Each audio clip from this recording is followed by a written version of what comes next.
In a quiet corner of the world, where maps ended and mysteries began, there lived a forest so ancient that even the stars had forgotten its true name. Locals called it the Emerald Wood, for its trees shimmered like jewels under the sunlight, and their leaves sang when the wind passed through them. At dawn, a gentle mist would rise from the moss-covered earth, curling through the trunks like silver threads in green velvet. Dewdrops clung to every fern and flower, turning the forest floor into a mosaic of glistening light. Birds with feathers like painted silk stirred in the canopy, singing melodies older than time itself. But the magic of the forest was not in its beauty alone.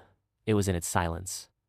Not the silence of emptiness, but the kind that brims with secrets. If you listened closely, you could hear the whisper of tree roots, speaking in slow, thoughtful pulses beneath your feet. The babbling of brooks seemed to carry messages, soft as lullabies, to those who believed. Deep within the forest stood a tree, unlike any other, a colossal oak, with bark the color of storm clouds and leaves that glowed with a faint golden hue. The villagers believed it was the heart of the forest, a guardian of balance and memory. Legend said that if one sat beneath its branches at twilight and closed their eyes, the forest would tell them a story of love, of loss, of the laughter of wolves, and the dance of fireflies. One such evening, a curious child named Mira wandered past the veil of trees, drawn by a melody only she could hear. The path twisted like a dream, flowers blooming in her footsteps.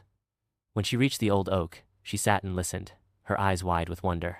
And the forest spoke. It told her of the time before humans, when dragons warmed their wings in the sunlit clearings. It spoke of the moon moth queen, who painted stars into the night sky from her perch on a petal. It shared the sorrow of a lonely willow, who once wept an entire river into being. Mira returned to the village, with pockets full of acorns and stories bursting behind her lips. She spoke of the Emerald Wood, not as a place, but as a living, breathing soul. And though many doubted her tales, they never stopped her from returning, because some hearts are made of the same whispering wood, and they remember. And so the forest remains, timeless and tender, a cradle of wonder for those who still believe that the wild things speak if only we know how to listen.